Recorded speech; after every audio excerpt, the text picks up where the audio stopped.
Adri. Olá, boa tarde a todos. Sejam muito bem-vindos a mais um webinar Brastoa.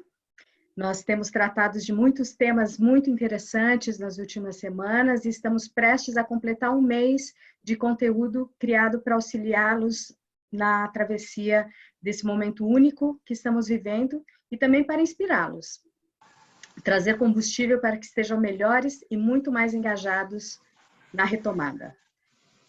Não falamos por intuição, buscamos dados, pesquisas, números sérios que possam nos mostrar onde estamos e para onde iremos. E não é mágica, infelizmente. O trabalho precisa ser pautado cientificamente, com comprovações, exemplos e conselhos de pessoas que têm real expertise para contribuir. É isso que faremos essa tarde. Vamos conversar abertamente com um grande especialista em negócio de turismo e aviação, o sócio da KPMG no Chile, Eliseu Llamassares, que tem acompanhado de perto os impactos da pandemia em muitos países. Hoje não vamos apenas falar em números, mas queremos traduzi-los em ações, ideias, inspirações para os seus próximos passos. A Jaqueline Gil, querida diretora da Amplia Mundo, parceira da Brastoa nesse projeto e já conhecida de todos nós, fará a mediação de hoje. Muito obrigada a todos pela presença, muito obrigada, Jaque, e agora fica com você. Muito obrigada, Estela. Muito boa tarde a todos. E é um prazer para a gente também, de novo, acompanhar esse dia com vocês e principalmente esse que é mais fechado para os associados da Brastoa, com a intenção de fazer uma conversa mais aprofundada. E o objetivo é exatamente esse, né? Nos aprofundarmos em temas que são muito particulares para as empresas nesse momento e que a KPMG pode contribuir conosco nesse debate.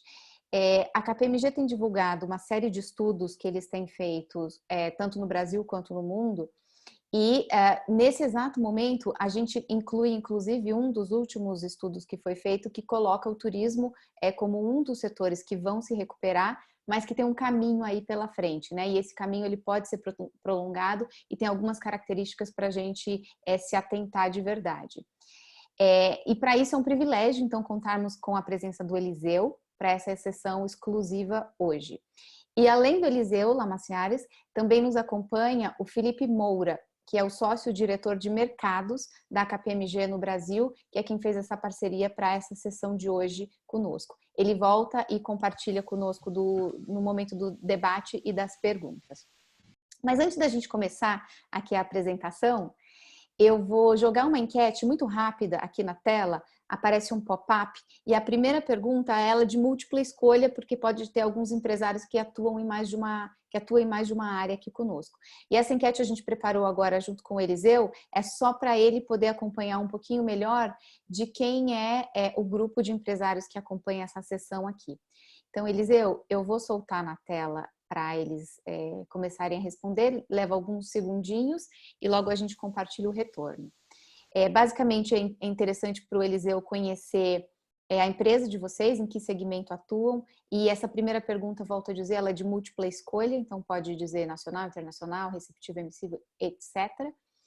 E a segunda é um pouquinho da fase do negócio em que vocês estão, para ele também poder balizar um pouquinho a conversa. Já começaram as respostas, tá, Eliseu?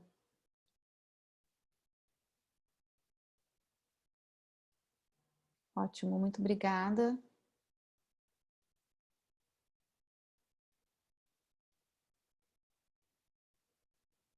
Si quieres, mientras llegan los resultados, me hago lo que es un poco de introducción. Ah, muy bien, pero ya vamos a concluir acá. Ah, ok. Ya tenemos casi 70%. Sim, por favor. Pessoal, vamos votando. Eu vou encerrar aqui então a votação. Mais um segundinho para a resposta. Vamos lá. Estamos... Pronto, eu vou encerrando por aqui, Eliseu. E a gente está com o seguinte grupo. 52% dos empresários, a gente já passou de 55 empresários presentes aqui, a gente está com 52% deles que são emissivo internacional. Vou compartilhar aqui na tela. emissivo internacional. Alguns, claro, pode trabalhar com 2 áreas, mas aqui está o prioritário.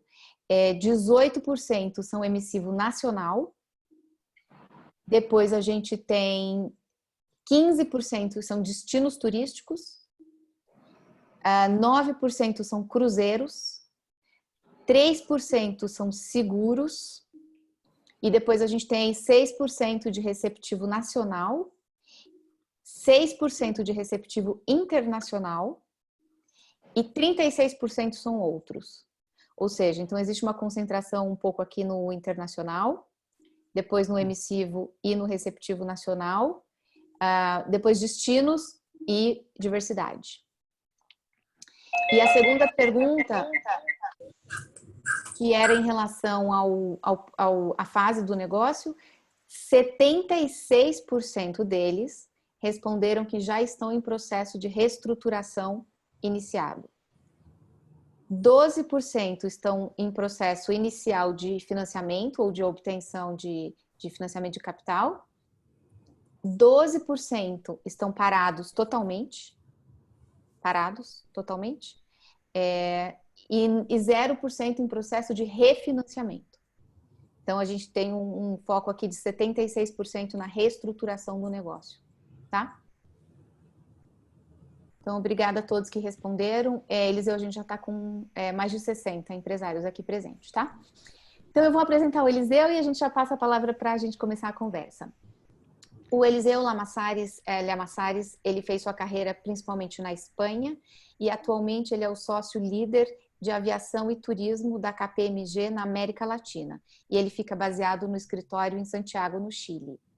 Ele já trabalhou com estratégias de marcas, inclusive na Espanha, nas Ilhas Baleares, com valoração de redes hoteleiras internacionais, fez fusões, aquisições e planos estratégicos para distribuição turística. Ele já atendeu clientes como o Grupo Meliá Internacional, o Grupo Inteiro de Viajes Barceló, Hoteles Barceló também, e a Thomas Cook. E ele já foi professor e ainda escreve artigos e dá aula também em diversos cursos de pós-graduação, principalmente MBA e mestrado, com foco na Espanha. Ele vai falar em espanhol e a gente vai contar aqui com a gentileza dele de falar um pouquinho despacito para todo mundo poder entender. E a gente vai fazer assim, o Eliseu faz a apresentação, logo em seguida a gente passa para o debate em que contribui a Estela Farina, que volta conosco, e o Felipe Moura, então, diretor de mercados, sócio-diretor de mercados da KPMG no Brasil, que pode aportar aí informações mais específicas sobre a nossa situação aqui no Brasil. Eliseu, te passo a palavra, então. Muito obrigada a você e ao Felipe por estarem aqui conosco hoje. No, muchas gracias a todos vosotros y gracias por dar la oportunidad de dar nuestro punto de vista. Bueno, lo que es ya los antecedentes los has dado perfectamente y bueno, al final lo que sí que siempre me une, además de lo que es mi experiencia profesional, pues como a todos los que trabajamos directa o indirectamente para lo que es la industria, pues realmente lo que es la pasión, ¿no? Por la industria de lo que es el turismo, que creo que es lo que de alguna forma mueve también a la preocupación y al intentar hacer de que todos salgamos bien de esto. O sea, como bien comentaba Estela también al principio, yo tampoco, o sea, no he traído ninguna presentación porque mi objetivo no es el poner lo que son los datos o los impactos que el coronavirus ha tenido y tiene en lo que es la industria, porque, bueno, eso ya es sobradamente conocido por todos y en propia persona, con lo cual, pues tampoco eso realmente no aporta mucho valor hoy en día. O sea, el objetivo de hoy es sobre todo el dar nuestro punto de vista sobre cómo está la industria en lo que es Latinoamérica y cuáles son las perspectivas, pues en base a nuestro conocimiento y un poco a lo que vemos en los distintos países de lo que es la región, de cómo va a evolucionar lo que es la industria turística en un completo en los próximos meses. Antes de iniciar, pues conversábamos un poco de que el mayor problema hoy es que hay muchas preguntas y muy pocas respuestas certeras. Lo que sí que es verdad es que de situaciones pasadas que nunca se pueden calificar como iguales porque realmente esta no tiene precedentes, pero sí que tenemos que hay situaciones pasadas, como por ejemplo en aspectos como la seguridad, pues derivado de atentados que ha habido lo que es en la zona sobre todo de en Occidente, y de situaciones pasadas como por ejemplo la crisis financiera, en la que realmente pues esto también tuvo un impacto importante en cómo opera lo que es el sector turístico. De estas situaciones sí que no se pueden igualar a la actual, pero sí que seguro que hay lecciones aprendidas, y esas lecciones aprendidas son las que de alguna forma hay que considerar para tener éxito para salir de esta crisis.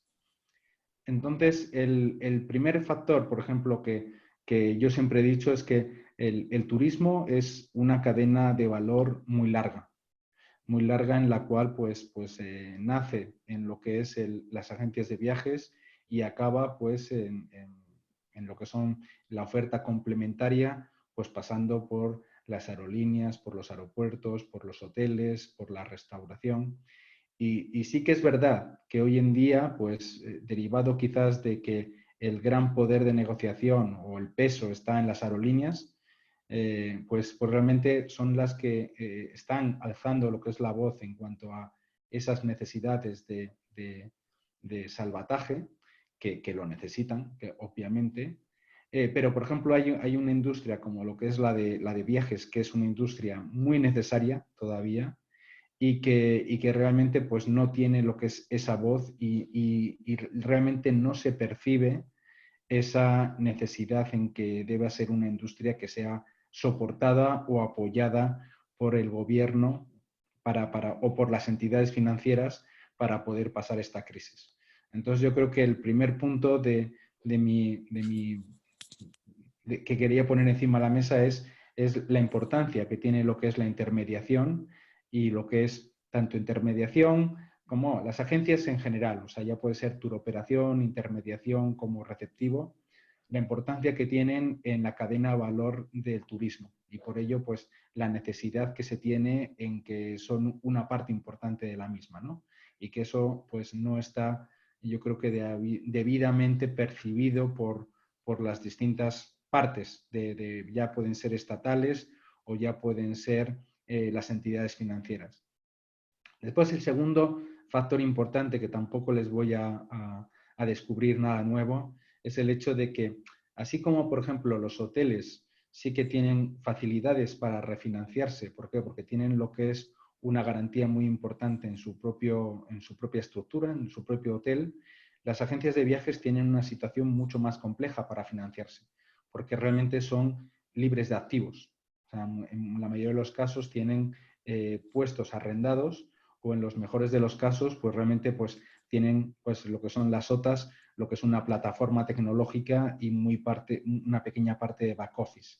Entonces, esto desde la perspectiva de lo que son las refinanciaciones, hacen muy compleja cualquier refinanciación para la industria de las agencias de viajes, porque realmente no tienes un colateral que ofrecer como una garantía, ¿no? Y muchas veces pues está la propia garantía personal de lo que es el propietario de esas agencias, ¿no?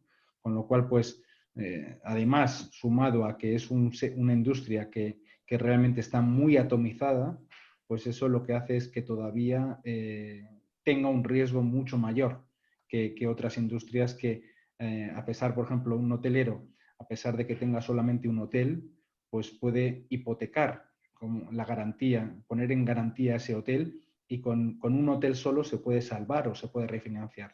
En el caso de las agencias de viajes es un aspecto que es mucho más complejo, porque realmente no tienen ese colateral como para dar garantía. Y el tercer punto es el hecho de que al final el método habitual de financiación de las agencias de viajes están en sus proveedores.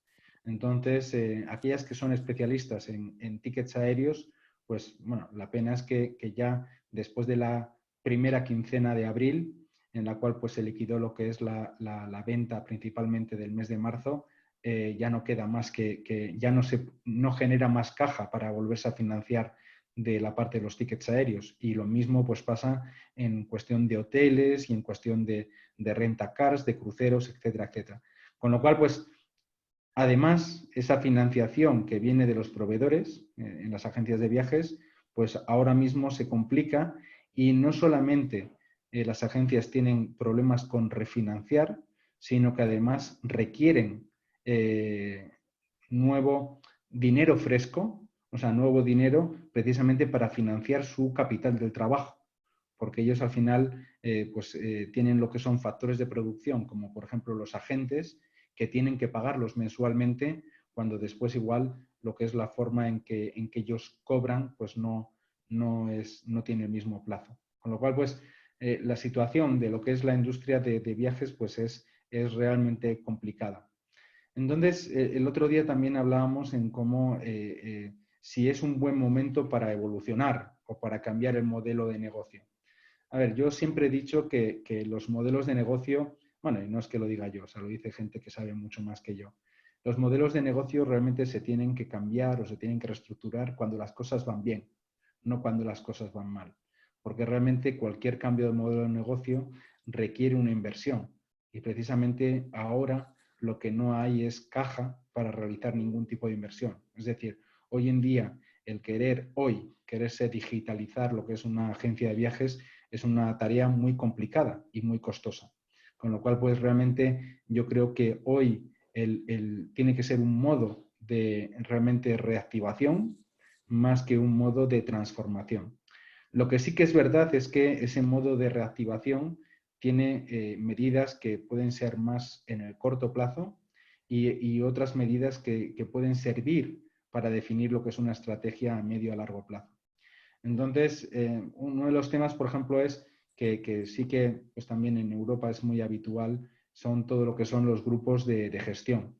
O sea, en Europa los grupos de gestión básicamente nacían como grupos que iban a gestionar a pequeñas agencias de viajes. Yo la verdad, veo que lo que es un grupo de gestión debería ser totalmente lo contrario.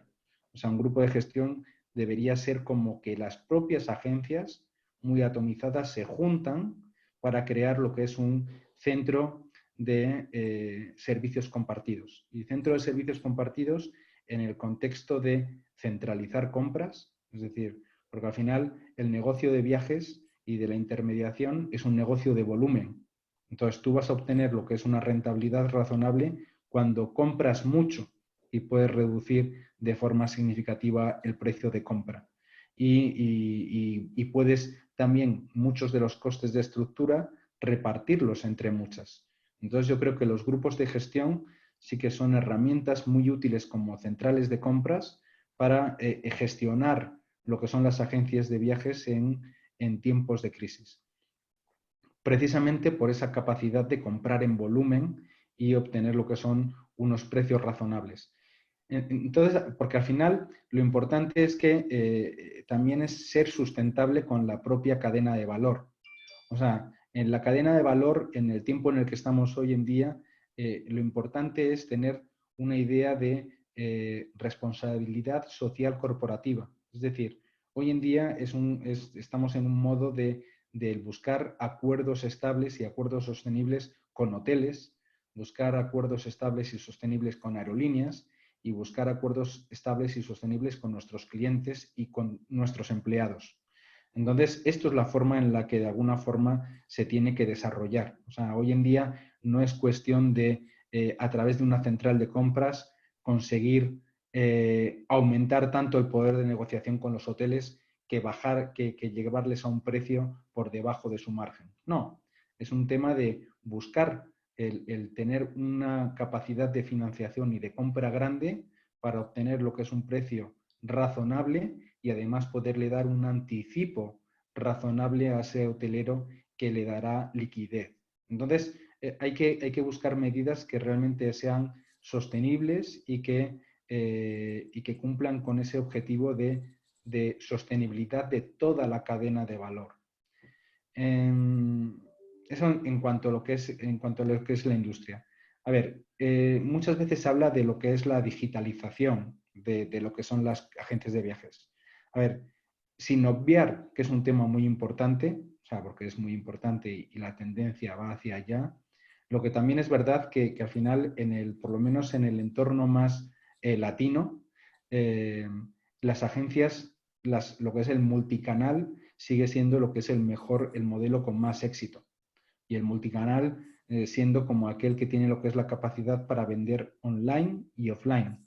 ¿Por qué? Porque al final pues hay unos hábitos en los cuales la gente todavía confía en el agente de viajes y confía en lo que es el valor añadido que le da en cuanto a la realización de lo que es un viaje. Es verdad también que la tendencia de lo que es la venta offline se está reduciendo más hacia lo que son servicios no commodities, es decir, no servicios no hotel básico o no servicio de un ticket aéreo básico, porque a veces es mucho más sencillo comprarlo por lo que es el canal directo del propio hotel o de la propia aerolínea. Pero en aquellos servicios en los cuales sí que se pueden agregar valor, o sea, como temas pues muy temas de nicho o temas muy productos muy hechos a medida, ahí es donde está el gran valor todavía de lo que son las agencias de viajes y por lo que es tan necesario todavía lo que son cualquier tipo de canal, no solamente lo que es el canal online. Después, otra de las reflexiones en cuanto a la industria, la de viajes y la turística en general, o sea, la de viajes, la de los hoteles, la de las aerolíneas, es el modelo que es, bueno, es una reflexión, bueno, es triste y en parte, pues de alguna forma curiosa. El hecho de que se llevan 3 o 4 años invirtiendo en los millennials, cuando realmente pues los millennials hoy en día su modelo de negocio, su modelo de vida ha desaparecido. O sea, porque el modelo de negocio o de forma de actuar del millennial, que era precisamente aquel que, pues oye, que buscabas en un hotel que las habitaciones fueran pequeñas, pero que los espacios comunes fueran mayores para precisamente compartir, pues claro, hoy en día en la situación en la que estamos de distanciamiento social, pues ese modelo es casi prohibido, entonces, o perseguido. Con lo cual, pues entonces, claro, la industria lleva trabajando muchos años en los millennials y realmente, pues hoy en día, debido a lo que es esta pandemia, pues este segmento tan importante, pues casi ha desaparecido, ¿no? Porque realmente es algo que su hábito de consumo de los servicios turísticos se ha transformado totalmente. Entonces, lo que sí que es verdad que en ese afán de adaptación a los tiempos, yo creo que es importante pues, el seguir buscando lo que es la segmentación. O sea, yo creo que el secreto en turismo está en la segmentación. La segmentación en el que es muy importante, por ejemplo, el segmentar en turismo de mayores, de tercera edad. Bueno, pues el turismo de mayores es muy importante porque requiere de unas especializaciones determinadas. Es muy importante el turismo de familias. ¿Por qué? Porque precisamente ahora las familias pues tienen lo que es una preocupación muy grande con todos los temas sanitarios y los de mayores también, por supuesto. Entonces, la especialización y la segmentación yo creo que hoy más en día es más preocupante y más importante, sobre todo para adaptar lo que es un servicio a las preocupaciones o las motivaciones particulares de cada uno de esos segmentos. Con lo cual, pues, en cuanto a recomendaciones, eso, el especializarse en segmentar por tipología de cliente, porque así se dará lo que es un servicio más especializado. Otro de los temas que el otro día conversábamos era el hecho de lo que son los modelos de turoperación o los modelos que tienen mucho que ver con lo que es los grupos de gestión. O sea, yo creo que la gran oportunidad que existe en Latinoamérica es la turoperación. O sea, realmente el despegue del turismo en Europa vino de la turoperación europea, o sea, y básicamente de la turoperación inglesa y de la turoperación alemana. Entonces, yo creo que el gran reto en Latinoamérica es esa turoperación, es decir, para poder universalizar lo que es el turismo. Y la turoperación no es más que al final es una central de compras. O sea, es una central de compras en la que la agregación de servicios aéreos, servicios hoteleros y lo que son los propios transfer, crean lo que es un producto y por un gran volumen lo consiguen ofrecer a un precio muy razonable que puede llegar incluso en épocas de crisis, puede llegar a cualquier tipo de clase social, no solamente lo que es la alta, sino también la media y pues la baja pudiente. Es verdad que a ver, los estratos sociales en Latinoamérica no se parecen en nada a los europeos, eso también es verdad, pero sí que hay países como Brasil y hay países con gran población, como puede ser también Colombia, como puede ser Argentina, en los que sí que existe lo que es una clase media y por lo grandes que son los países en sí, sí que lo que es la turoperación puede tener sentido. Entonces yo creo que es una de las cosas que realmente también hay que avanzar en ese sentido en Latinoamérica, porque está muy desarrollada en los países como quien dice, del hemisferio norte, o sea, Estados Unidos hacia Centroamérica, hacia México, hacia lo que es Caribe, y en Inglaterra y lo que es Alemania hacia España, hacia el norte de África y hacia, bueno, general el sur de Europa, pero no está tan especializada en Latinoamérica y yo creo que es una gran oportunidad el ver cómo la turoperación puede contribuir a que en esta época de crisis se pueda otra vez volver a relanzar el sector turístico. Claro, y esa turoperación pues también ha tenido su evolución en Europa, o sea, pues ha tenido su evolución en cuanto a que no solamente pues los grandes turoperadores, bueno, Thomas Cook desapareció, pero TUI, que es el que realmente tiene fortaleza, se ha especializado en la turoperación, sino que se han evolucionado. Entonces, la evolución, por ejemplo, natural de lo que es la turoperación es, por ejemplo, lo que TUI vendió, que es la parte de Hotelbeds, que es el banco de camas. Entonces, yo creo que, pero básicamente es el mismo concepto. O sea, es el ver cómo cómo crear centrales de compras que en otras industrias es tan importantes y tan básicas y que en la industria de las agencias de viajes, sin lugar a dudas, es fundamental.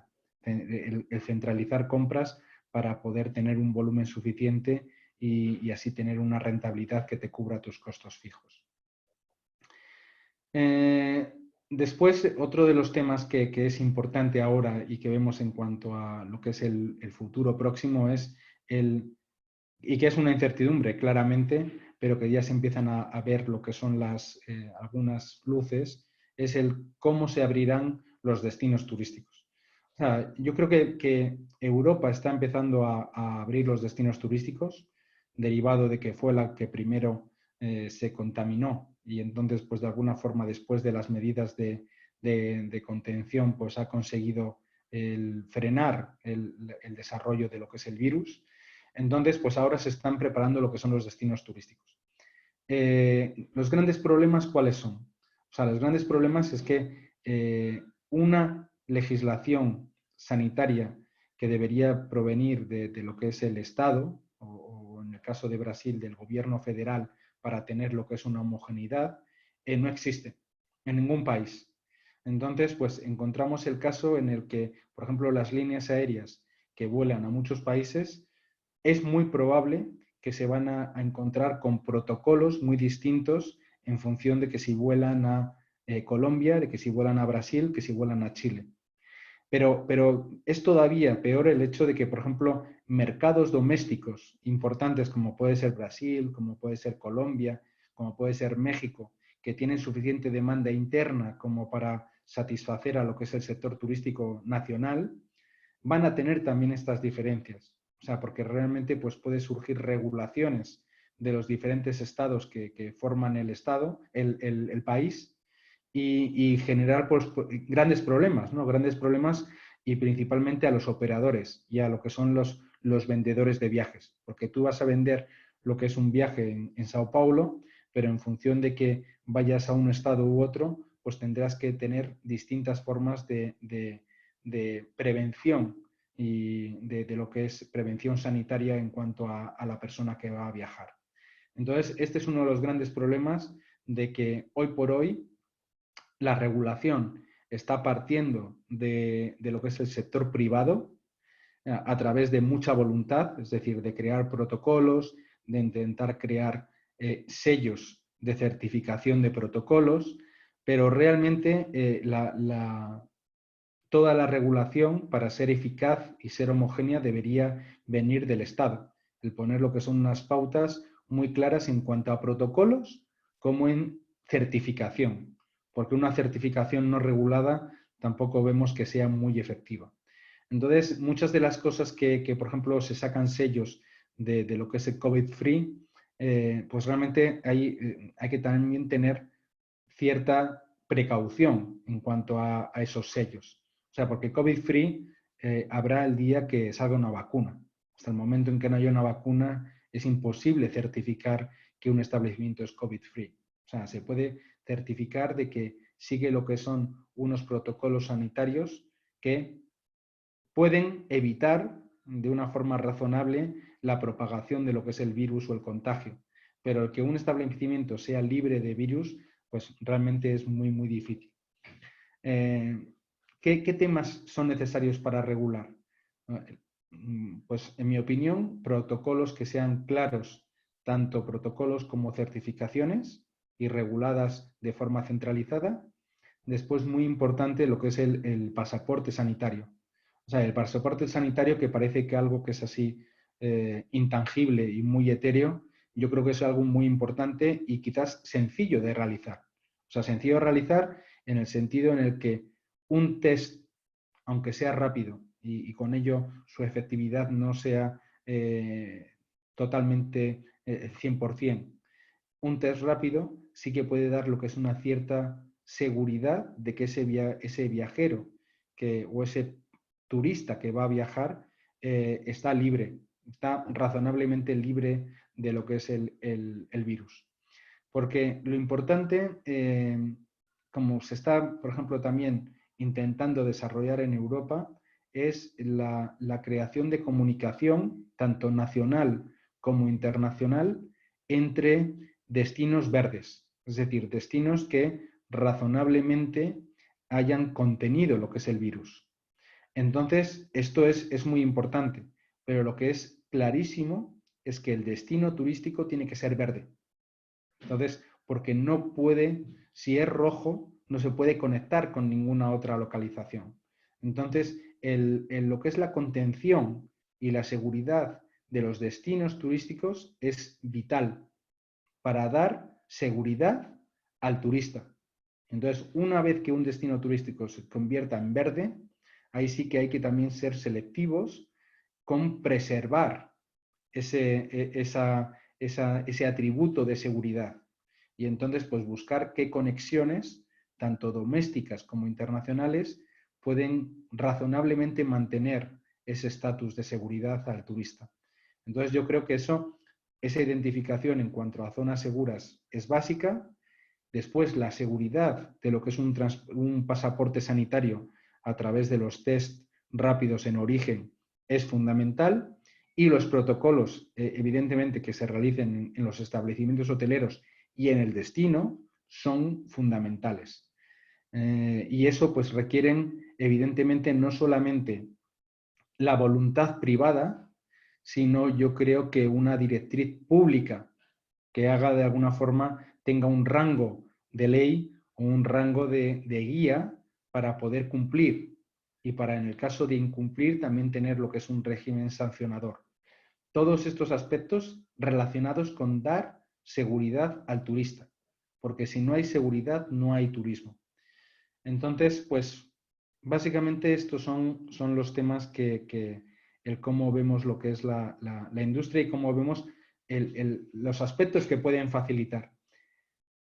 Mercados, por ejemplo, si hablamos de Brasil, o sea, yo creo que Brasil es de los mercados que muy probablemente tienen una mejor perspectiva de recuperación.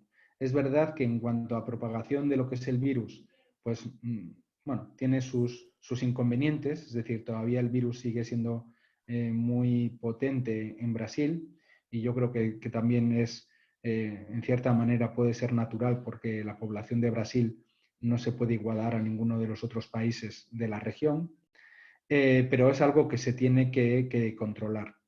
Pero independientemente de lo que es el índice de propagación doméstico, lo que sí que tiene bueno Brasil es que tiene un mercado doméstico muy grande y además tiene un mercado doméstico que le gusta viajar. O sea, es como el mercado argentino. O sea, al brasileño le gusta viajar y no va a dejar de viajar.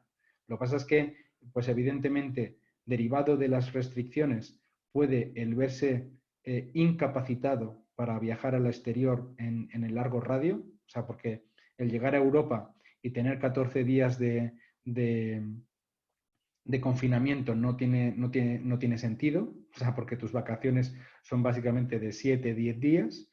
Entonces, pues realmente el mercado natural donde Brasil se tiene que mover es el mercado propiamente brasileño. Entonces, realmente todos aquellos esfuerzos de promoción, de captación de clientes internacionales, yo creo, mi opinión, es que se tendría que concentrar en la captación de cliente doméstico, porque realmente el mercado brasileño es grandísimo y yo creo que tiene suficiente demanda como para dar servicio a toda la capacidad hotelera y turística que tiene lo que es el país. Entonces, pues eso yo creo que es el punto fuerte que tiene Brasil en cuanto a la recuperación de lo que es el mercado. Pero claro, concentrándose mucho en direccionar todo ese mercado turístico hacia el interior más que al exterior, y por lo que vi pues en la encuesta, pues muchos de ustedes se dedican a viajes internacionales, ¿no? Pero yo creo que es la parte en la que por lo menos temporalmente hay que buscar una adaptación rápida, precisamente por la imposibilidad o por la dificultad que va a ser viajar internacionalmente en los próximos 6 meses al menos. Muy bien, muchas gracias, Eliseo. Ya tenemos acá muchas preguntas. Pues, ¿podemos pasar para las preguntas? Así que invito a Estela y Felipe a volver con nosotros. Y pues empezamos por acá con una pregunta, quizá que sea para hablar un poquito más del modelo del tour operador que en Europa empezó a universalizar el turismo, como dijo, en el modelo inglés y alemán. Y luego, ¿cómo ves este modelo en este momento, sobre todo en Brasil ahora?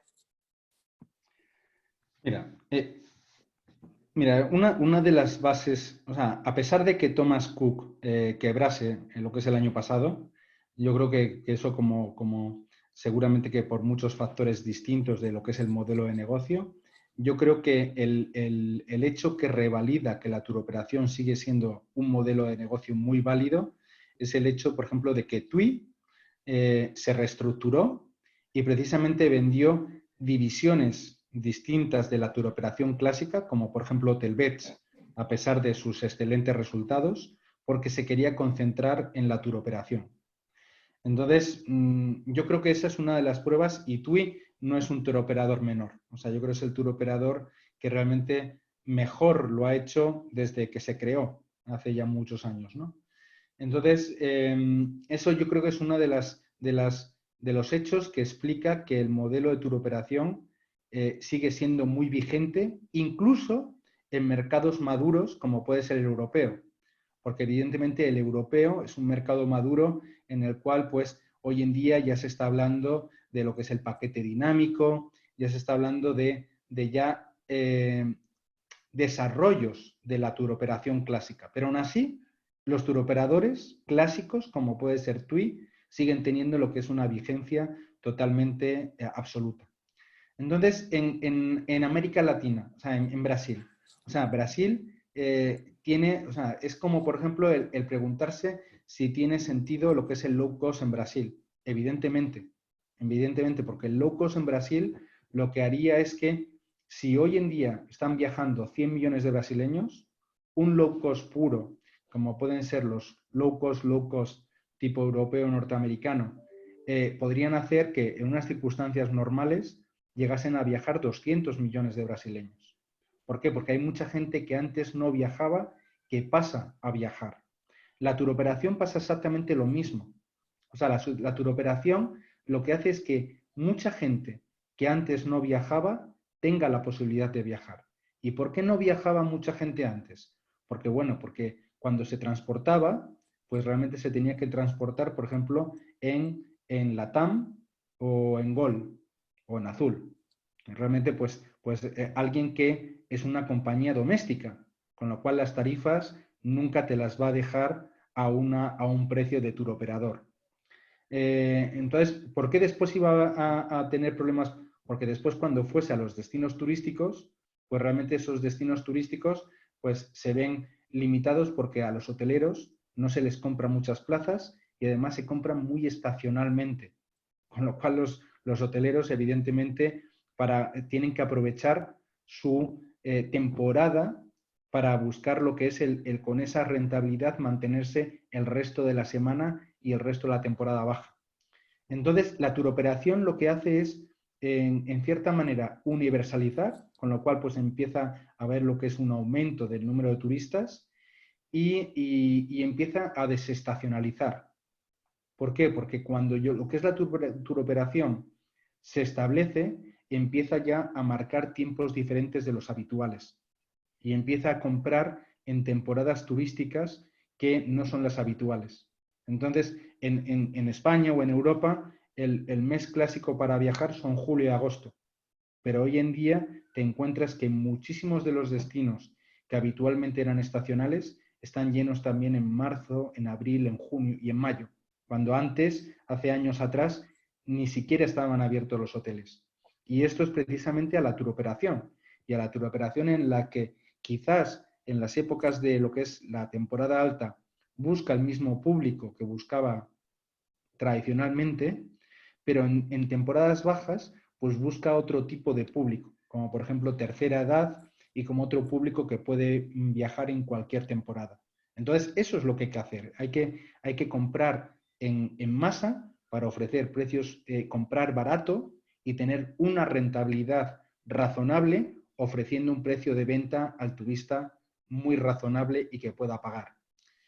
Esto todavía tiene más sentido en la época en la que venimos, porque, como comentábamos antes, ahora vamos a pasar, en el mejor de los casos, 8 o 9 meses de crisis de confianza, es decir, de crisis en la que el turista tendrá miedo a viajar por contagiarse.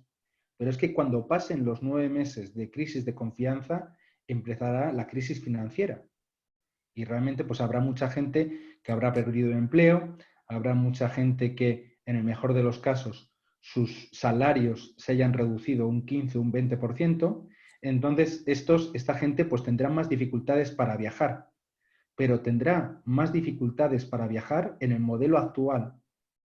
Si tienes un modelo que universaliza lo que es el viaje, conseguirás que viajen y conseguirán que viajen. Por ejemplo, es eso, una de las lecciones aprendidas, que como comentamos al principio, de las lecciones aprendidas de la crisis financiera en Europa, estuvo el hecho de que el turismo se vio que era una necesidad, no era un lujo. Y era una necesidad porque todo el mundo tenía la necesidad de viajar y cuando decidía en qué gastaba en su cartera de compra, lo que vio es que podía prescindir de comprarse o cambiar de zapatos o comprarse lo que es un traje, pero no podía prescindir de viajar. Lo que sí hizo es cambiar los hábitos y si antes iba 10 días con la familia, pues ahora solamente iban 3 días. Pero viajar se vio que era una necesidad y eso yo creo que es lo que de alguna forma fortalece más el hecho de que es una industria que tiene que sobrevivir sí o sí, porque realmente es una necesidad humana y un hábito creado. Con lo cual, pues yo creo que la turoperación es una de las bases para que incluso después, cuando pueda haber crisis financiera o crisis económica, se siga viajando porque los precios son razonables. Dos más preguntas todavía acerca de los turoperadores. Una primera pregunta es, lo que quiere decir con paquetes dinámicos. Una. Vale. Y dos, cuando hablas de una central de compras, ¿tiene algún modelo de negocios específico? ¿Estás hablando de un consorcio? ¿Quiere decir fusiones? ¿Puede quizá explicar eso un poco mejor? Vale. Vale, mira, el paquete dinámico, o sea, nació de la evolución de lo que es el paquete turístico clásico. O sea, a ver, cuando lo que es, por ejemplo, en Europa, que es un mercado turístico muy maduro, la gente ya se cansó. Hace 20 años, la gente iba a una agencia de viajes y te vendía una semana en la playa. Y tú cuando te metías en el avión no sabías si ibas a acabar en Mallorca, en Turquía o en Túnez, porque tú lo que comprabas era lo que es una semana de playa. Entonces, en función del precio, tú intuías que podías ir a un sitio u otro, pero no lo tenías muy claro, porque comprabas lo que te daban, es decir, te daban lo que es un paquete cerrado. Entonces, tú no podías elegir muchas de las cosas que venían dentro de ese paquete. Lo único que comprabas era una semana de sol y playa. Entonces, allí donde y un hotel de 4 estrellas, por ejemplo, pero no más. Entonces, al final, la gente cuando evolucionó hacia lo que es el paquete dinámico en el sentido de que conseguir un paquete, que eso significa lo que es una compra en masa, o sea, un precio barato, no comprar componente por componente separado, pero tú decidir. Entonces decir, oye, no, mira, yo quiero comprar un paquete, pero quiero volar en business, en Iberia, y quiero ir a un hotel de 5 estrellas en Turquía. O sea, entonces tú eliges el paquete de sol y playa, pero tú eliges exactamente cómo quieres que estén formados los componentes. Entonces, eso es hacia lo que iba evolucionando la industria de la turoperación en Europa, hacia lo que son los paquetes dinámicos, porque la gente ya no quería comprar lo que el turoperador ofrecía, sino que la gente quería decidir su propia compra, pero paquetizada. Es decir, que después te tuvieras lo que es el servicio receptivo, desde lo que es el aeropuerto al hotel y del hotel a lo que es el aeropuerto, y después además que tuvieses la oferta complementaria de las excursiones, lo que es la parte de incoming en el destino, pero el que tú decidieses. Entonces esto es lo que en Europa ahora pues estaba conformándose como lo que es el paquete dinámico, un paquete turístico, pero que tú construías. O sea, es muy parecido a lo que hacemos cuando compramos un auto. Tú compras un Audi A3, pero tú le dices, oye, mira, yo quiero estas llantas, yo quiero con climatizador, yo quiero con este paquete, yo quiero con el otro. Bueno, pues esto es lo que al final está evolucionando el negocio de viajes. Ya no es suficiente con ofrecer algo que te dan hecho y a un buen precio, sino que además ahora tú te lo tienes que hacer. Esto es lo que es el paquete dinámico. Entonces, y después en cuanto a la central de compras, a ver, lo que está claro es que todas estas, la crisis y las crisis económicas y las crisis que afectan a industrias, lo que casi siempre llevan, ¿no? Y de forma muy razonable, es a la concentración, es decir, a la fusión de muchas de ellas. Porque hay veces que al final cada una, y además en una industria que está tan atomizada como es lo que es la industria de agencias de viajes, individualmente es muy difícil sobrevivir. O sea, por ejemplo, lo que también hablábamos antes en España, que hay muchísimas agencias de viajes y muchas de ellas son propiedad de empresarios individuales, o sea, autoempleo. Antes de la crisis financiera había como 8.500 agencias de viajes. Después de la crisis financiera, pues en torno al 2012, 2014, 2015, se redujeron a 4.000. En el 2017-2018 ya estaban otra vez en 8.000. Lo que pasa es que es un tipo de negocio que por su particularidad de individualidad que tiene y su poca y su delicada estructura financiera, pues lo que cuando viene en crisis, uno, o se concentran, es decir, se compran lo que son negocios de agencias de viajes o se fusionan entre muchos, o muchas desaparecen. Entonces, figuras similares a poderse fusionar sin realmente fusionarse, porque fusionarse no es un tema sencillo, y más entre empresarios individuales, es muy difícil. Entre grandes corporaciones en las cuales pues se tienen lo que es un concepto más financiero, puede ser más fácil, pero también depende mucho de las culturas. Pero en empresas más particulares, además que como son las agencias de viajes, que el propietario ha hecho su propia agencia de viajes, sus 2 o 3 o 4 o 5 tiendas, es muy difícil lo que es la fusión. Entonces, el cómo evolucionó o cómo se crearon estas centrales de compra es a través de grupos de gestión. Lo que pasa es que para mí el gran error que hay en Europa, por ejemplo en España, es que los grupos de gestión se crearon para gestionar agencias de viajes. Es decir, se creaba lo que es un grupo de gestión no como una solución de las agencias de viajes, sino como un negocio. Y un grupo de gestión no tiene que ser un negocio. O sea, un grupo de gestión tiene que ser la forma en la que muchas agencias individuales se unen precisamente para gestionarse conjuntamente. Es como, por ejemplo, es mucho más parecido a lo que es lo que yo comento a una cooperativa. Una cooperativa. O sea, una cooperativa, pues que igual en otras industrias, como por ejemplo en España, por lo menos en la agrícola, es muy habitual. ¿Por qué es habitual? Porque, bueno, porque individualmente los empresarios no tienen capacidad de compra. Entonces, cuando se juntan, sí que tienen una capacidad de compra y unos precios razonables. Y con eso lo que hacen es comprar a esa central de compras. Entonces, comprar a esa central de compras significa que la centralización de las compras de camas hoteleras de 100 agencias de viajes se hacen de forma conjunta. Y después esas 100 agencias de viajes se reparten esas camas.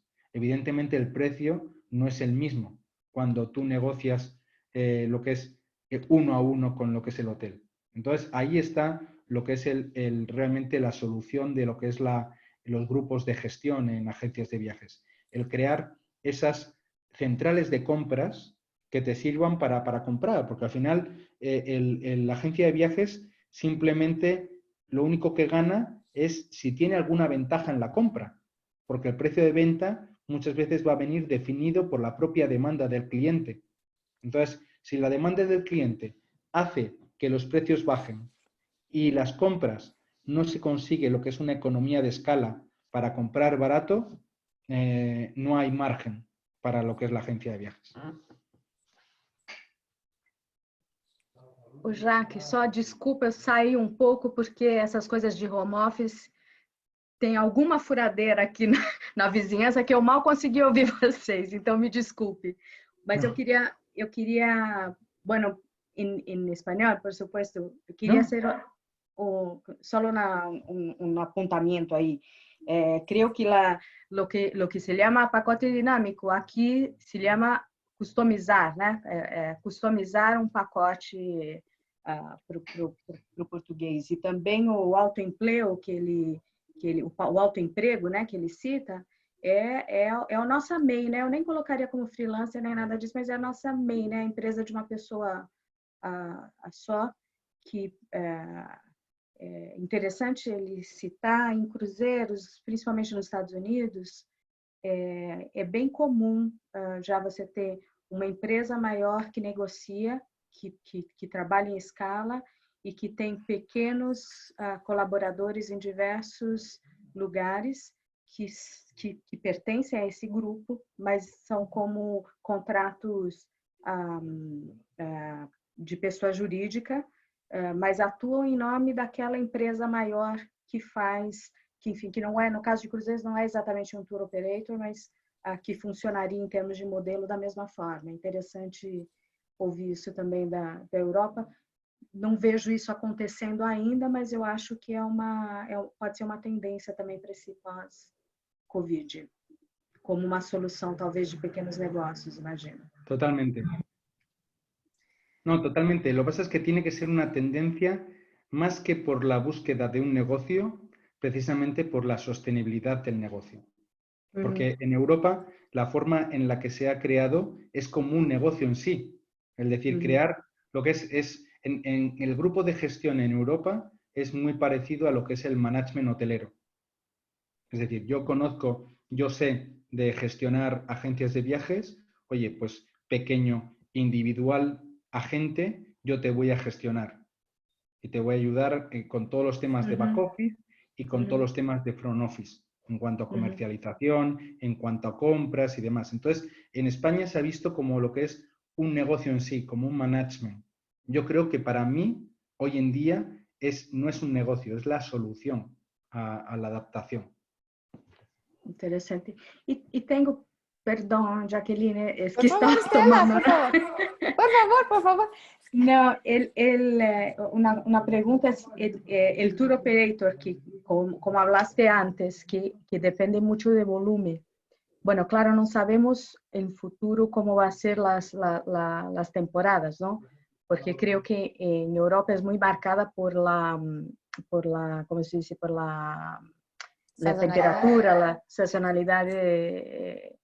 Y aquí también, claro, por sazonalizar, la sazonalidad menos, pero también por vacaciones, porque hay viajes en familia, o sea, se planea mucho alrededor de cuando se trata de viajes de familias, pero tampoco sabemos cómo hacer el futuro ahora que adelantaron las vacaciones de escuelas, o sea, creo que vamos a tener normalmente una atemporalidad, por lo menos un primer momento, pero creo que un desafío ahí es para el tour operator ser sustentable con un volumen que en la primera fase creo que no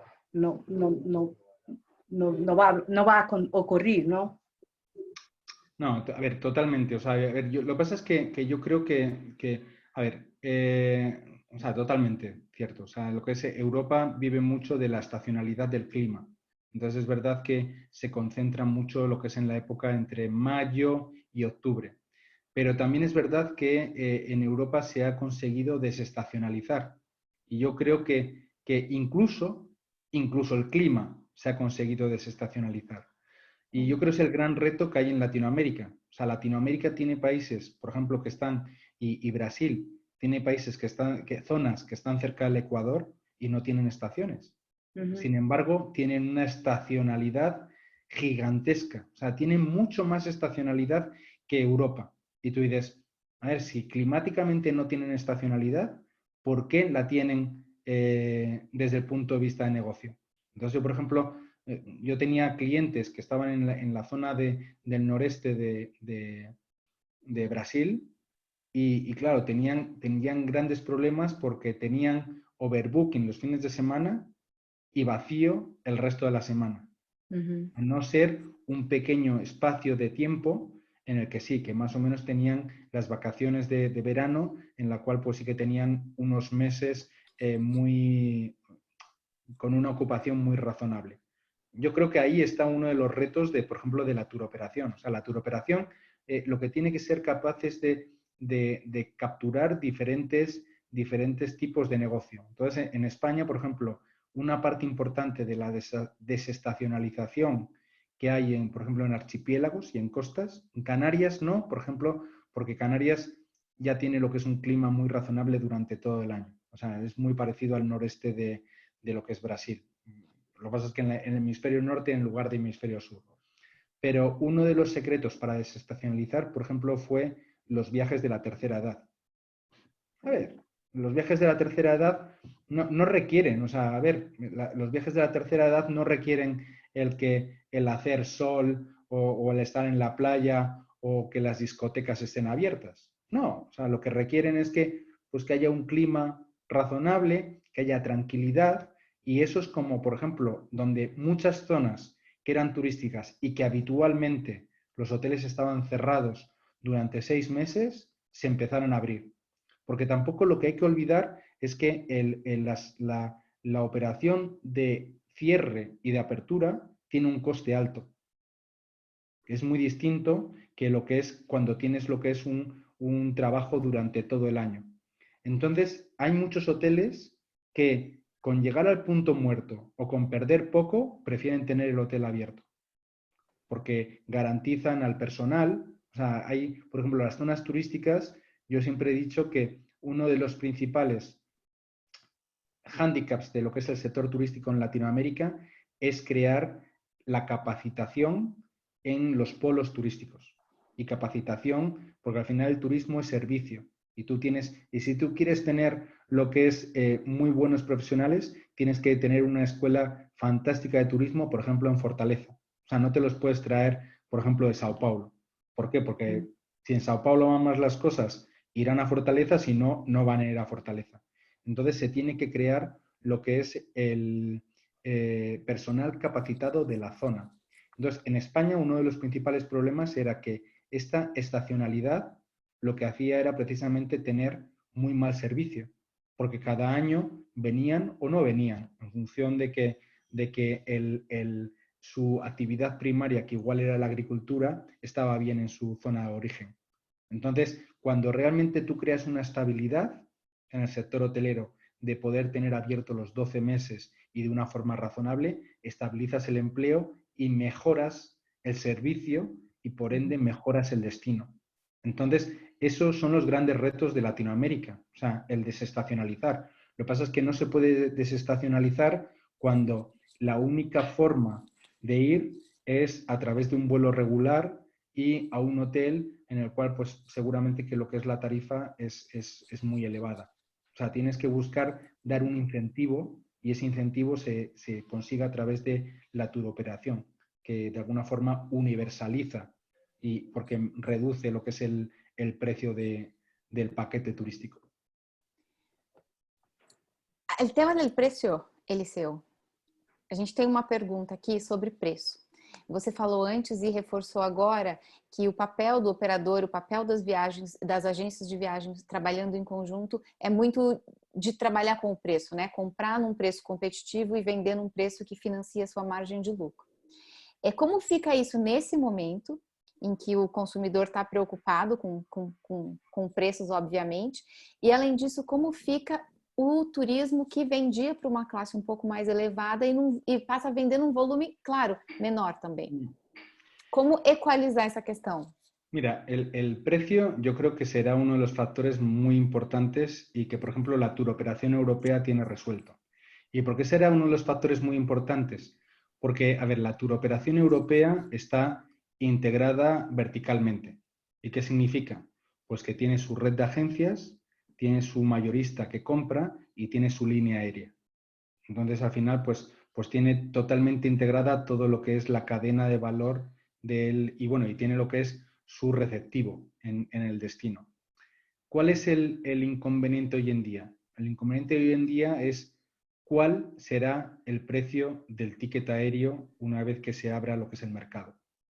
¿Por qué? Porque hay fuerzas competitivas que tiran el precio hacia arriba, que es pues el hecho de que se va a reducir mucho lo que es la capacidad aérea, entonces se va a reducir un 40%. Entonces, al final, esto es la ley básica de la economía, ¿no? O sea, cuando hay demanda y baja la oferta, sube el precio.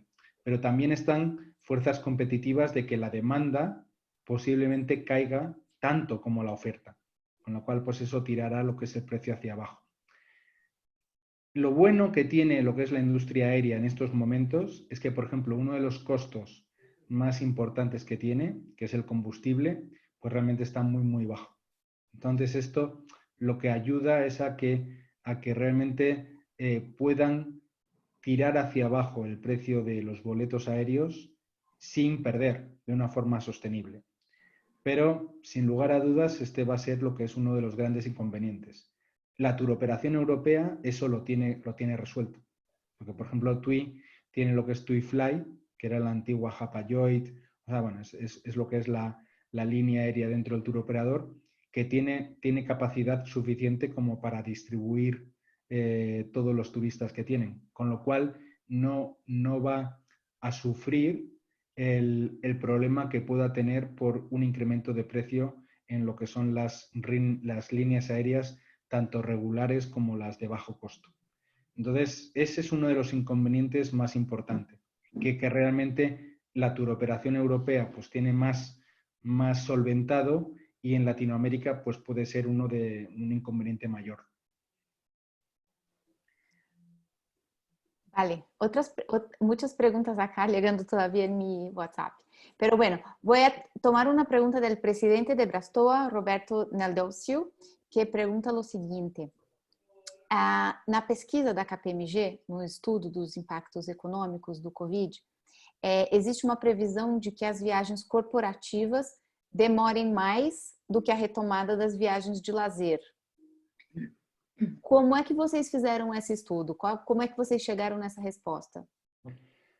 Mira, o sea, bueno, a ver, mi opinión, ¿eh? O sea, mi opinión. Y, o sea, para mí, por ejemplo, cuando hablas de compañías aéreas, yo veo eso, que así como lo que son las compañías de bajo costo tienen lo que son eso, unas estructuras mucho más livianas para pasar una crisis, el problema es su tipo de cliente, que es básicamente el VFR y el de leisure. Entonces, eso es un inconveniente. ¿Por qué? Porque uno, bien porque ahora no tienen confianza en no contagiarse, y dos, porque más adelante pueden tener problemas económicos, su demanda se puede ver mucho más retardada. O sea, lo que está claro es que hoy en día todos hablamos del tema de que lo que es el Skype, el Zoom, el Teams, esto va a cambiar los modelos de negocio. Bueno, pues, probablemente algo, pero yo realmente, mira, otra de las cosas que se vivió de la crisis financiera es que sí que es verdad que en la crisis financiera se redujeron, por ejemplo, el cómo se hacían en lo que son las grandes reuniones de empresa. O sea, sí que tuvo un cierto impacto al principio en lo que es en la parte de maíz, pero después en el medio plazo ese impacto se redujo. Y sí que maíz en los últimos años tenía una evolución excepcional y un crecimiento gigantesco en muchas ciudades. Entonces tú dices, bueno, y hubo una crisis financiera muy severa en la cual se redujeron los viajes y se redujeron absolutamente todas las actividades corporativas.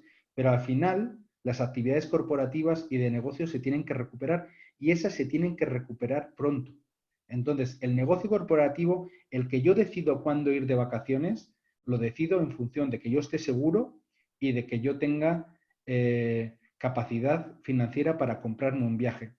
El que yo tenga que cerrar negocios, eso lo tengo que hacer ya. Y los negocios, hay muy pocos negocios que se cierren por Skype. O sea, al final, los latinos somos latinos y los latinos no somos orientales. O sea, los orientales lo tienen mucho más fácil, ¿no? Es una cultura mucho más distante. Entonces, el tema de distanciamiento lo tienen mucho más fácil. Los latinos lo tenemos muy difícil. O sea, porque para nosotros el distanciamiento es muy, muy complicado.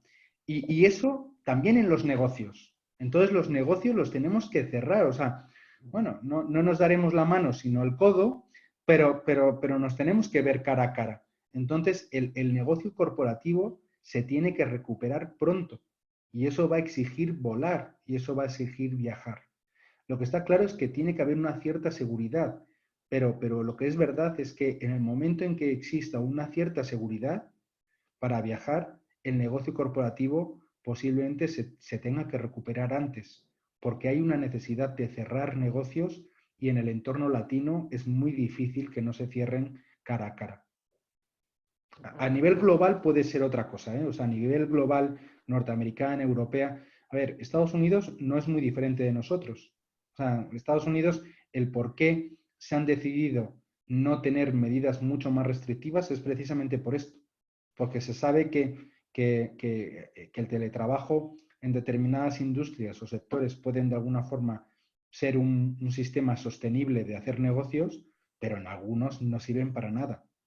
Entonces, pues al final, si tú quieres relanzar la economía, tienes que viajar y tienes que cerrar acuerdos cara a cara. Con lo cual, pues yo mi opinión es que el negocio corporativo sí que tiene que recuperarse antes de lo que es un negocio quizás de leisure, porque el negocio corporativo es una necesidad.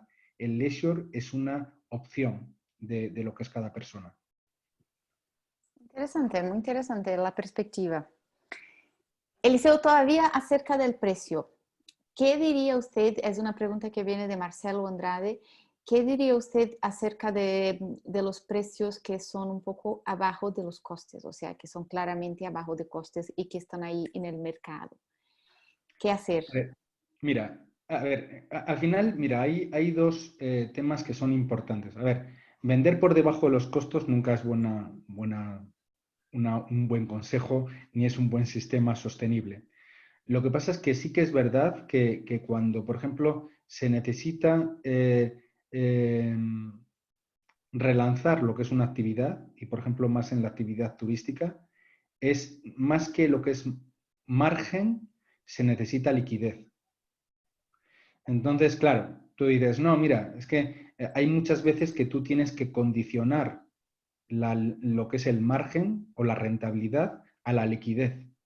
Y muchas veces la liquidez, pues tienes que, de alguna forma, el obtenerla a través de lo que es un precio muy barato.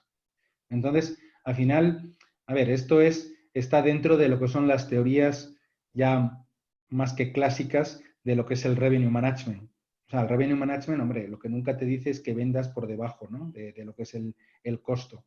Pero sí que lo que te dice es que cuando tú eres capaz de vender con 7, 8 o 10 meses de anticipación, puedes vender muy barato. ¿Por qué? Porque es que te están anticipando liquidez y te están financiando. Entonces, tienes que considerar eso, que te están financiando. Lo que está claro es que el día que tú estás vendiendo al día siguiente de ejecutarse el servicio, eso evidentemente es una necesidad, con lo cual ahí lo que es el yield, el precio, tiene que ser el más alto, porque el que te compra el día de antes muy probablemente tiene una necesidad. Pero cuando tú quieres relanzar una actividad que parte de cero, mi opinión es que prima más la liquidez que la rentabilidad. Entonces, vender por debajo del costo nunca es un buen sistema. Para eso que deberías tener un costo muy, muy bajo, pero hay muchas veces que prima mucho la liquidez más que el margen. Muy bien, una última pregunta acerca de agencias y luego pasamos para destinos y protocolos, ¿verdad? ¿Puede ser? Bueno, una pregunta acerca de la agencia de viajes es ¿cómo ve la relación de tour operadores con agencias de viajes, sobre todo ahora? A ver, mira, lo que es, como al principio dije, hay que entender lo que es que el negocio turístico es una larga cadena de valor. Entonces, que parte de lo que son las agencias, que están los turoperadores, que están las líneas aéreas, que están los aeropuertos, que están lo que son los hoteles, los receptivos y después la oferta complementaria como atracciones y como lo que son restauración, etc. Entonces, al final, toda esa cadena de valor tiene que tener una premisa básica que es la sostenibilidad. Y ahora, más que la sostenibilidad, significa precisamente lo que es la responsabilidad social corporativa. Es decir, que cada una de las partes de esa cadena de valor tienen que entender que tiene que dar también sostenibilidad a las otras partes, a la que va antes y a la que va después. Entonces, a ver, el negocio básico de lo que es un tour operador, que antes pues era el B2B clásico, pues bueno, tenía lo que son pues de alguna forma unas premisas básicas en cuanto a obtener la rentabilidad por tener lo que es un costo muy, muy bajo y un volumen muy, muy alto. Y, por ejemplo, desde el punto de vista contable, eso se ve en los criterios en los que el touroperador, en el momento en que vende el paquete, se reconoce todo el ingreso, porque realmente ahí ya pierde el contacto con lo que vende. Y lo que es la minorista no. O sea, es cuando lo vende lo que es al cliente final y solamente por el margen. Entonces, yo creo que la relación con lo que es el touroperador tiene que ser la misma.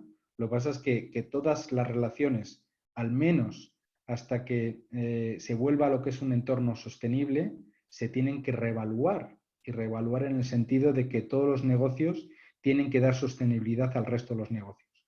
Entonces, el agente tiene que dar sostenibilidad a las compañías aéreas y a los turoperadores y viceversa, y a los hoteles. Entonces, yo creo que las relaciones serán las mismas, pero siempre pues el entendiendo que todos tienen que dar algo para que toda la cadena de valor se mantenga, porque si se rompe la cadena de valor en cualquiera de las partes, se rompe lo que es el ciclo de servicio al cliente.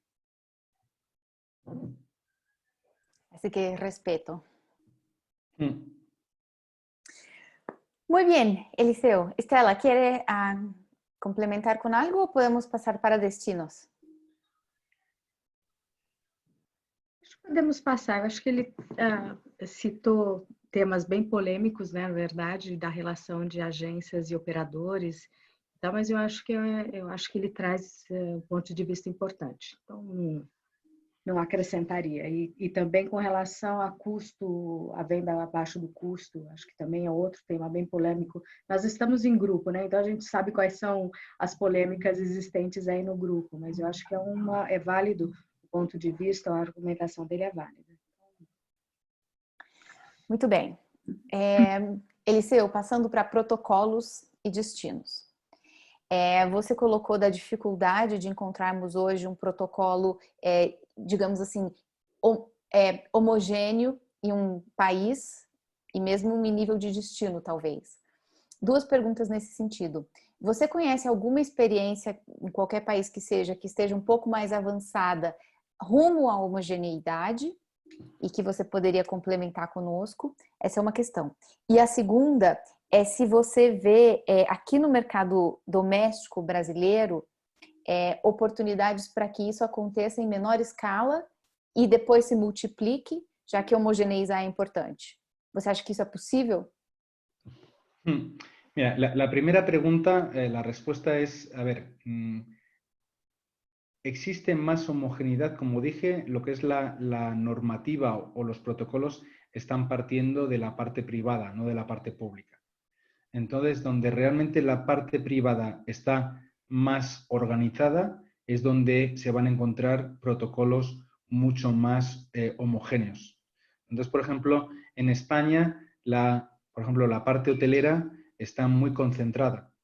Entonces, la parte hotelera pues sí que está a través de lo que es la CEJAT, la Confederación Española de Hoteles y Alojamientos Turísticos, están diseñando protocolos para que todos los hoteles, que básicamente están el 85% de los hoteles españoles, tengan lo que son unos protocolos que sean uniformes. Entonces, ahí se consigue lo que es una cierta homogeneidad. Lo que pasa es que el que se defina un protocolo no significa que se cumpla. O sea, al final tiene que haber lo que es una homogeneidad tanto en la determinación del protocolo como en la certificación del protocolo. Para mí es tan importante o más la certificación que el protocolo en sí. Porque el protocolo en sí, tú dices, oye, no, mira, la CEJAT tiene un protocolo fantástico, excepcional. Dice, mira, y se lo están poniendo el cartelito, se lo están poniendo todos los hoteles en España. Ya, pero ¿eso qué seguridad da? Entonces, no, mira, qué pena, sí, está certificado. Mira, aquí lo certificó Eliseo Llamazares Consultores. Y aquí, pues, Manuel Pérez Consultores. Y esa gente tiene capacidad, es una empresa reconocida, es independiente. Entonces, claro, cuando el certificador no te puedes asegurar de que realmente va a validar correctamente esos protocolos, tienes un problema. Y el problema es que todo eso tiene que estar regulado. Y más en un momento que es tan crítico como el actual. Entonces, yo creo que hasta que realmente, desde el punto de vista gubernamental, no se regule tanto el protocolo como la certificación del mismo, es muy difícil encontrar una homogeneidad y una efectividad, porque al final cada uno se va a colgar su propio cartelito y después los resultados del mismo, pues ya veremos, ¿no? Y sobre todo será muy difícil el afrontar rebotes. O sea, el afrontar esta crisis es difícil, pero rebotes puede ser mucho más difícil, tanto desde la perspectiva gubernamental, que va a poner restricciones mucho más duras, como de la perspectiva del propio cliente, que le va a crear lo que es una inseguridad grandísima. Entonces, para mí, eso es la primera cosa que se tiene que hacer. O sea, el generar lo que es una regulación que dé certidumbre, tanto en la parte de los protocolos como las certificaciones, para dar seguridad al cliente, al turista. Y a partir de ahí, después, oye, si te contagias, pues bueno, siempre pues puede pasar, ¿no? O sea, te puedes haber contagiado el coronavirus como de la influenza, o sea, pero sí que al menos has tenido la seguridad de que en el sitio donde estabas tenía un protocolo que tú conocías y que sabías que alguien lo ha realizado. Entonces, esa es la primera pregunta en cuanto a lo que es la homogeneidad. La segunda, perdona, es que me la puedes... En el caso de Brasil, como no hay un protocolo homogéneo nacional, parece posible que empiece local y luego se expanda, ¿no? Se amplíe. Sí, el problema es que eso, mira, eso, mi opinión es que es como empezar la casa por el tejado. O sea, a ver, depende también mucho, como te dije, de cuáles son las competencias de los estados y de lo que es el gobierno federal. Entonces, si realmente los estados tienen competencias, pues bueno, cada estado regulará en base a las competencias que tiene la capacidad de regular.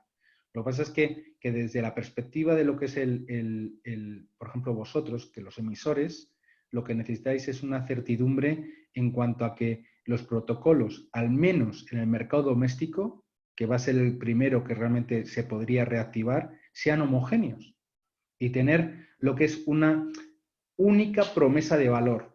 Es decir, la promesa de valor hoy en día va a estar en un 50 o más por cien en la seguridad.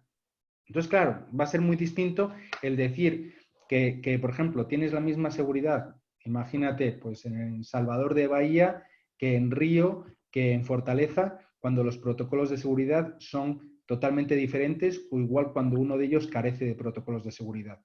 Entonces tú, al final, eres el que tienes la cara con el cliente. Y además donde muchas veces el cliente también se equivoca y eres la persona, el agente, a la que en caso de que las cosas vayan mal, os va a demandar.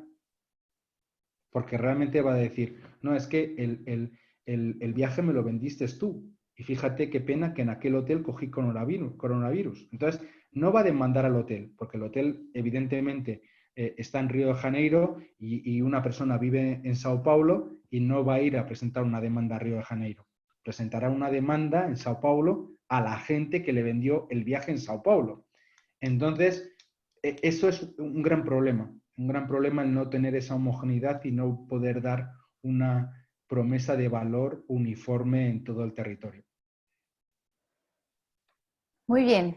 Una otra pregunta acerca del rebote que decía antes, que es un problema más grande, si existe. E é sobre os seguros. Você acredita que vai haver um avanço no modelo das coberturas de seguro pelo mundo por conta do Covid? E aí, com uma pressão maior, se existir uma possibilidade de rebote? A ver, el tema, o sea, lo que pasa es que los seguros hoy en día yo creo que tienen todas las distintas coberturas para poder evitar lo que son contingencias que no pueden prever. Y en el caso del coronavirus pasa exactamente lo mismo. O sea, yo creo que las flexibilidades que se están obteniendo no vienen precisamente de los seguros. Y cuando vienen de los seguros son muy caras. Entonces, las flexibilidades que se están obteniendo para cualquier tipo de tema vienen tanto de los hoteles como de lo que son las aerolíneas, como de las agencias de viajes. Porque realmente los seguros, uno, van a intentar evitar lo que es una incertidumbre muy grande, porque al final son entidades financieras. Y lo segundo, pues que en este nivel de incertidumbre, el asegurar cualquier riesgo es carísimo. Entonces, yo realmente el tema de los seguros, cualquier evento de estos, lo único que hace es incrementar mucho lo que es el coste de seguros y si quieres tener lo que es una cierta cobertura, esto va a tener lo que es un coste muy alto. Y realmente la flexibilidad precisamente la estás obteniendo de los proveedores más que de los seguros. Uhum. E só sobre essa questão dos seguros, avançando um pouquinho nessa conversa da pressão, como você acredita que fica a segmentação da terceira idade? ¿Cómo, perdón? Ah, ¿cómo le parece que queda el grupo de los mayores? ¿Van a Ah, viajar?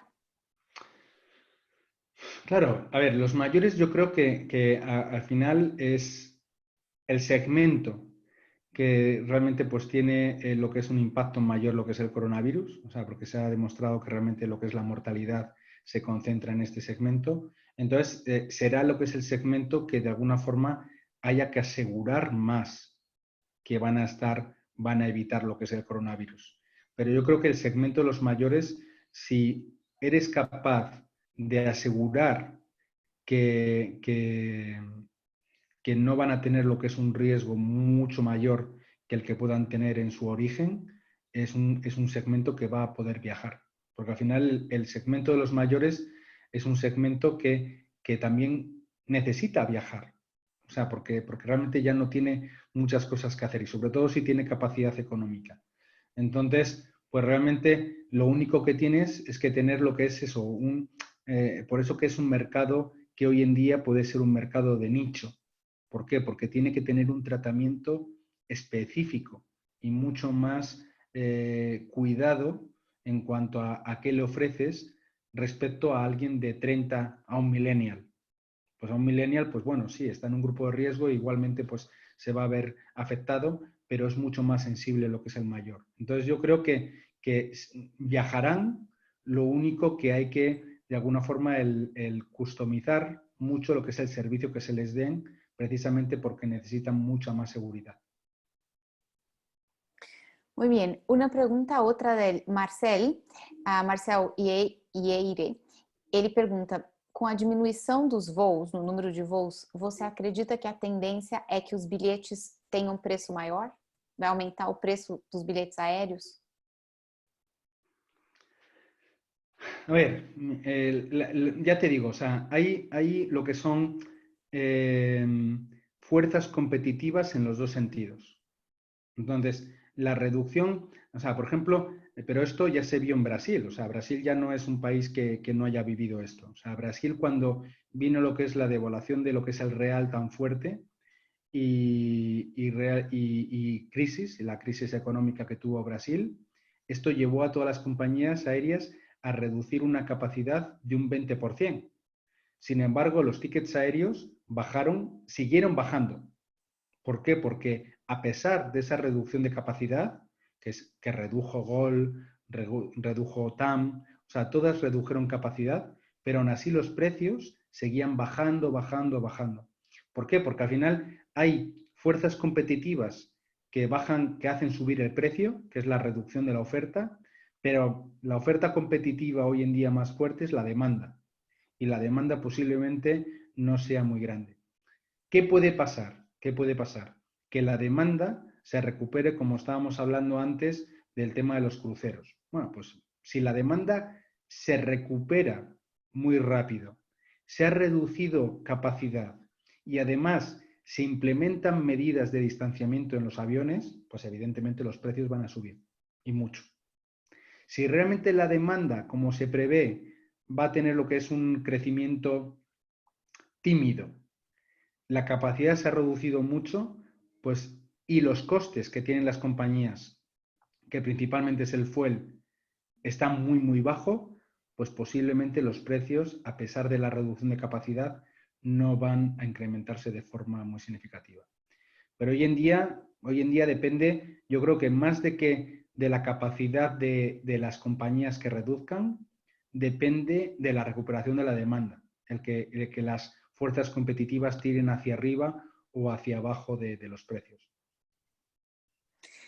Muy bien, Eliseu, ainda temos muitas perguntas, mas a gente já está com o horário avançado, já são 6h30 aqui no Brasil, você já está falando há 1h30 quase.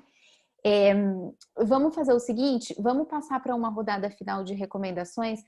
Estela, se você quiser fazer comentários e perguntas, a gente passa para o Felipe também, que quer fazer um comentário, uma recomendação aqui final, e aí a gente passa para você encerrar, Eliseu, e concluímos? Muito bem. Você quer fazer alguma recomendação, Estela? Ou a gente pode fazer uma pergunta geral aqui? Não, pode fazer a pergunta e depois eu só faço umas observações, mas pode fazer a pergunta. Tá ótimo. Não, eu acho que a pergunta final aqui que fica nesse debate é exatamente de recomendações para esse momento das empresas, Eliseu. Esse é realmente o momento, você deixou palavras muito fortes aqui e falou dela muitas vezes, segurança, trabalhar no coletivo para baixar os preços, comprando em volume, pensar bastante nos protocolos de uma forma mais homogênea, pensar nos destinos, porque não é possível que um hotel tenha um protocolo e o destino não tenha, então a pessoa não vai conseguir se sentir segura saindo do hotel, então não é possível vender dessa forma. E buscar um pouquinho mais de homogeneidade no país, principalmente com a preocupação de quem vende, né? Porque a pessoa pode ir para um lugar que tem protocolo, ao voltar, a responsabilidade ela vai passar para o ente que a vendeu a viagem. Qual seria um wrap-up, uma recomendação final aqui de vocês três? Inclusive o Felipe, que eu gostaria de chamá-lo aqui para conversar também. Então, acho que agora eu posso, porque vem muito de acordo com o que você colocou. Eu fui fazendo algumas anotações de temas que ele levantou, que eu acho que são muito importantes para a gente ponderar, repensar. Você citou alguns deles, eu acho que também uma outra palavra que ele usou muito é a sustentabilidade das relações, a sustentabilidade do modelo. Eu acho que é importante a gente repensar que só vai funcionar se tiver um modelo sustentável mesmo, envolvendo todos da cadeia, né? A questão do multicanal, gostei de ouvir você falando que multicanal é sucesso, então para mim também ecoa e é algo que eu acredito. E também me chamou a atenção, e eu acho que eu coloco até como uma provocação, porque a gente fica falando tanto de novo modelo, e para mim você foi categórico a dizer, não é o momento de novo modelo. O modelo tem que acontecer quando você está saudável, quando você tem como investir. Então, agora é mais uma questão de reativação e não transformação. Isso me chamou muito a atenção, eu acho que são temas importantes para a gente que vai tocar o negócio aqui ter em mente. Então, desde já agradeço, muitas graças, e é só contribuindo de alguma forma com o que me fez sentido, o que me fez pensar do que você comentou aí de toda a sua apresentação. Obrigada, Estela. Eu vou passar para o Felipe, Eliseu, e aí a gente deixa as tuas palavras para o final, pode ser? Sim. O Felipe, então, só lembrando para quem entrou depois da apresentação, ele é o sócio-diretor de mercados da KPMG aqui no Brasil. Obrigado, Jaqueline, pela parceria. Obrigado, Estela, Mônica, pelo convite e Eliseu pela excelente fala. A gente costuma dizer na HPMG que ser especialista transforma negócio e que nós, nos nossos grandes trunfos, na verdade, é a comunidade de especialistas que nós temos. E o Eliseu está aqui como grande prova disso, né? Um grande especialista nesse setor, e para a gente é sempre um prazer e uma honra aprender com ele. Eu compartilhei com vocês aqui no chat um material que bem curtinho, basicamente uma página que nós publicamos dentro de uma série que a gente está chamando de Resiliência e Retomada, que resume os 6 principais pontos que nós entendemos que micro, pequenas e médias empresas devem considerar. Isso aqui também vale para os conselhos de administração nessa época de pandemia, para reestruturar os seus negócios. Junto desse tema de resiliência e retomada, nós temos feito diversos webinars diariamente, isso já há algumas semanas, e nós temos o KPMG Live, que é o nosso podcast, que vai ao ar toda quinta-feira, e a gente tem feito os últimos episódios sobre bem-estar dos profissionais e sobre estratégias de retomada no pós-Covid. Então, fica também o convite para vocês nos acompanharem. Um outro link que eu gostaria de compartilhar com vocês, estou jogando aqui no chat, é um serviço que a gente criou, e eu falo disso com bastante orgulho, porque, até como o Eliseu comentou em algum momento, as ações de responsabilidade social das empresas nesse momento também são bastante importantes. Nós lançamos esse serviço que está no link, no segundo link que vocês conseguem acessar aqui, que é uma consultoria gratuita com nossa equipe de consultoria tributária para microempresários, micro e pequenos empresários, com temas tributários, trabalhistas, previdenciários e aduaneiros. Então, isso aqui é gratuito. Fiquem à vontade para utilizar aqui nesse link que eu mandei, vocês fazem agendamento, e a gente acha que essa é uma das muitas contribuições que a gente tem como dar nesse momento em que está todo mundo pensando nos próximos passos, e os micro e pequenos negócios estão entre os elementos-chave para a retomada no curto e no médio prazo. Então, queria reiterar meus agradecimentos, e acho que para a conclusão tópica e temática eu vou definir por Eliseu. Obrigado. Muito obrigada, Felipe. Muito obrigada pelos links. A gente vai compartilhar depois também com quem participou, além de estar disponível aqui no chat.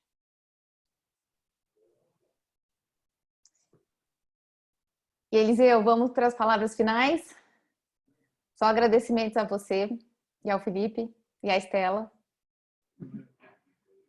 No, muchas gracias. Muchas gracias por esta oportunidad, porque, a ver, yo creo que es bueno el compartir ideas, o sea, porque al final aquí estamos para compartir ideas y sobre todo para aportar en la medida de lo posible, pues como ha dicho Felipe, nuestro conocimiento, y que sirva pues para recuperar lo que son uno de los sectores que para cualquier industria, cualquier país en Latinoamérica, yo creo que es fundamental, y no porque quizás tenga lo que es un gran porcentaje de los productos interiores brutos de Latinoamérica, porque yo creo que realmente hay una gran capacidad de crecimiento, sino la importancia sobre todo está en eso, en que realmente era una de las industrias que todos los gobiernos en Latinoamérica estaban visualizando como que era una industria de futuro y una industria sostenible, y realmente pues el efecto del coronavirus le ha dado lo que es un gran freno, ¿no? Cosa que todos tenemos que trabajar para que este freno pues después se recupere con un acelerador muy rápido, ¿no? Assim que seja, não? Então tá ótimo. Então, Estela, se você quiser dar mais alguma palavrinha? Eu acho que é isso. O compartilhamento de ideias é sempre enriquecedor. Ele trazer exemplos de outros países, enfim, que estão em estágios diferentes, tanto de maturidade de turismo, de empresa, quanto o estágio mesmo da pandemia. Acho que é importante, porque de alguma forma nos ajuda também a criar imaginar como será esse futuro e agir, planejar de acordo. Então, realmente, muito obrigada, muitas graças. E, Jaqueline, muito obrigada a você também. A Mônica, sempre com cuidado aí de escolher os temas aí para a gente. E toda a equipe da Brastoa, enfim, a Marina também super envolvida no webinar, então, na parte de comunicação. Então, só agradecer a todos e até o próximo. Muitas graças. Muitíssimas graças, Eliseu. Muitas graças. Muito obrigada, Felipe. E boa tarde a todos, então. E, Felipe, muito obrigado pelos links. Retomo aqui, a gente vai passar também para todos os participantes, porque é muito importante realmente e é excelente essa abertura de vocês para essa consultoria gratuita nesse momento. Muito bem. Hasta luego. Muchas gracias. Hasta Hasta luego. luego. Muchas gracias. Hasta luego. Chao, chao.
o feijão, eu posso ou não aceitar o processo de violência, eu posso sair dele ou não.